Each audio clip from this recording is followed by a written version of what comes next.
Bonjour peuple de Dieu, bienvenue à notre programme de 5 minutes d'exhortation. Nous allons vous parler cette fois-ci du mariage coutumier pour savoir s'il a encore sa place au milieu des enfants de Dieu. Le mariage coutumier, c'est celui-là qui honore les parents de la mariée. C'est pour honorer le père, c'est pour honorer la mère. Si nous enlevons le mariage coutumier, je ne sais même plus à quel moment nous irons encore honorer ces gens qui ont mis notre épouse ou notre femme au monde. Ici, nous n'allons pas lire le texte, mais c'est dans Genèse 29, 15 à 30. Ce texte nous parle de l'histoire de Jacob avec ses deux femmes, Léa et Rachel.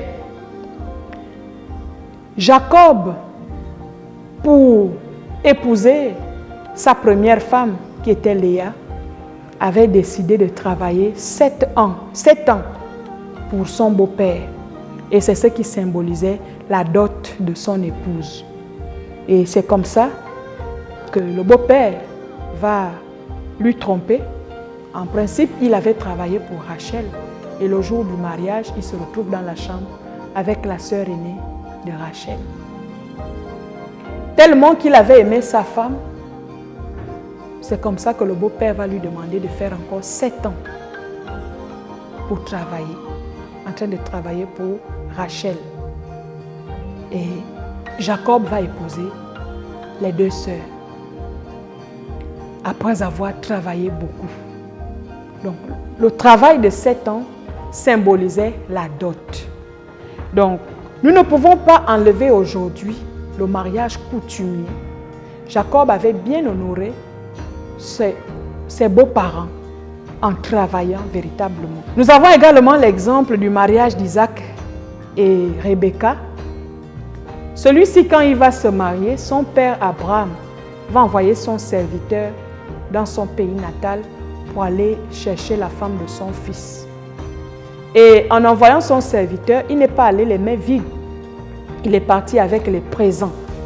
Ce qui fait que quand il est arrivé au lieu dit, il a fait sortir les présents qu'il avait amenés sous forme de dot. Donc nous aujourd'hui, nous ne pouvons pas enlever la dot. On ne peut pas enlever le mariage coutumier pour demander maintenant aux gens d'aller tout simplement à la mairie.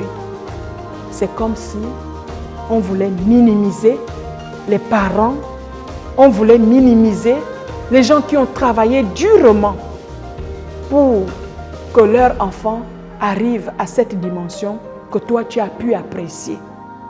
Donc pour moi, le mariage coutumier a bel et bien sa place. Nous ne pouvons pas l'annuler.